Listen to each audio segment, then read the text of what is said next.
So అది పరిస్థితి. మనతో పాటు మంత్రి నారాయణ ఉన్నారు, ఆయనతో ఒకసారి మాట్లాడే ప్రయత్నం చేద్దాం. సార్ నారాయణ గారు, ఎట్లాంటి పరిస్థితి ఉండబోతుంది? గతంలో సిఆర్డీఏ తీసుకున్నటువంటి ప్లాన్లే కంటిన్యూ అవుతాయా, లేకపోతే కొత్త ప్లాన్లతో ఏమైనా చేసే అవకాశం ఉందా? అంటే 2014-19 దాకా ఏదైతే మాస్టర్ ప్లాన్ చేసాం అదే మాస్టర్ ప్లాన్ కంటిన్యూ అవుతుందని సీఎం గారు చెప్పారు. సేమ్ మాస్టర్ ప్లాన్ కంటిన్యూ చేస్తాం, కొత్త ఏమవుతుంది యాక్షన్. అయితే ఇప్పటిదాకా అంటే పాత కాంట్రాక్టర్స్ వీళ్ళందరూ కూడా చాలా కాలంగా ఎదురు చూస్తున్నటువంటి పరిస్థితి ఉంది. సో వాళ్ళ పరిస్థితి ఇప్పుడు ఎలా ఉండబోతుంది? రివైజ్ చేస్తారా కాంట్రాక్ట్స్ ఏమైనా? అవే ఉంటాయి. ఇవన్నీ యాక్చువల్గా టెక్నికల్ ఇష్యూస్ అండి. అంటే అధికారులు చెప్పాలి యాక్చువల్గా. అందుకనే ఫస్ట్ జరిగిన డ్యామేజ్ మొత్తాన్ని యాక్చువల్గా స్టడీ చేయమన్నారు ముఖ్యమంత్రి గారు. స్టడీ చేసి ప్రజల యొక్క అభిప్రాయం కూడా తీసుకోమన్నారు.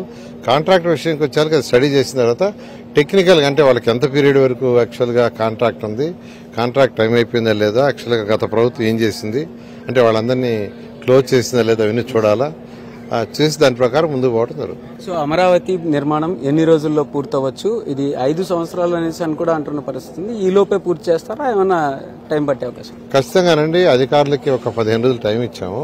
అంటే ఫస్ట్ యాక్చువల్గా డ్యామేజ్ ఎస్టిమేట్ చేయటం, ఆ డ్యామేజ్కి రెస్పాన్సిబిలిటీ ఎవరు, ఇవన్నీ ఉన్నాయి. ఆ తర్వాత మళ్ళీ అంటే సేమ్ కాంట్రాక్ట్ కంటిన్యూ చేయించాలంటే మళ్ళీ టెండర్లు పిలవాలా, టెండర్ ప్రాసెస్ ఇవన్నీ ఉన్నాయి. దానికని అవన్నీ అయిన తర్వాత ఒక టెంటేటివ్ టైం ప్రజలకు చెప్పి దాని ప్రకారం స్టే కానీ ఉంటుంది. సో త్వరలో అమరావతి నిర్మాణం ఎప్పుడు పూర్తి చేస్తామనే విషయాన్ని కూడా చెప్తాము. దానికి సంబంధించినటువంటి టెంటేటివ్ షెడ్యూల్స్ కూడా అధికారులతో మాట్లాడిన తర్వాత సిద్ధం చేస్తాము అని చెప్పేసి అయితే మంత్రి నారాయణ చెప్తున్నారు. కెమెరా పర్సన్ లక్ష్మణ్తో రామ్, ఎన్టీవీ, అసెంబ్లీ నుంచి.